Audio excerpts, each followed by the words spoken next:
સુરતમાં દશેરા પર્વ પર ફરસાણની દુકાનો પર ભીડ ઉમટી જલેબી ફાફડાની ખરીદી માટે લાગી લાંબી લાઈનો।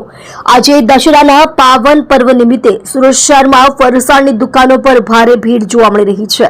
દશેરાના દિવસે જલેબી અને ફાફડાનું વિશેષ મહત્વ માનવામાં આવતું હોવાથી સવારથી સુરતી લાલાઓ તેની ખરીદી માટે ઉમટી પડ્યા છે।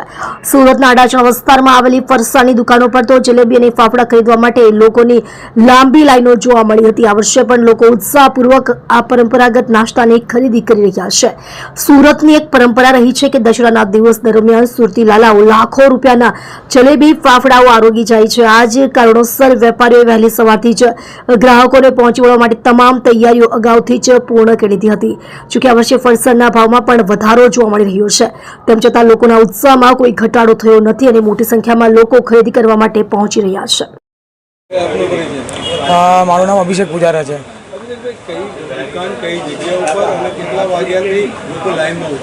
મારી દુકાન ચોકસીવાડીની સામે શિવખમન ફરસાણ હાઉસ આવેલી છે, જે છેલ્લા 30 વર્ષથી આપણી દુકાન અહીંયા સ્થાયી છે। લોકો સવારે 4 વાગ્યાથી લાઈનમાં ઊભા છે।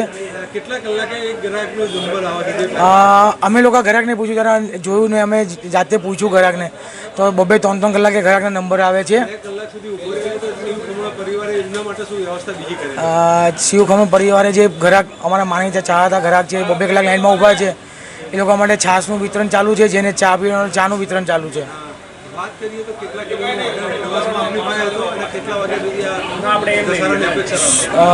ઓર્ડરની વાત કરીએ આપણે તો 2-3 દિવસ પહેલાં ઓર્ડર આવવાનું ચાલુ થઈ ગયા હતા અને 100-150 કિલો પ્લસ ઓર્ડર છે અત્યારે।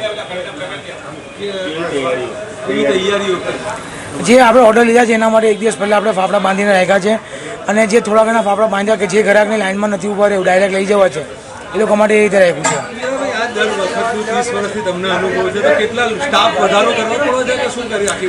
હા, સ્ટાફ વધારો ચોક્કસથી કર્યો છે, ને અમે ઘરના બી બધા જેટલા મેમ્બર છે બધા અમે લાગી ગયા છે, અને સ્ટાફ બી અમારો અમે જે દશેરા પર તહેવારો છે ત્યારે બહારથી બોલાવીએ છીએ, એ બધા માણસો બધા અઠવાડિયા પહેલાં બોલાવી લીધા છે।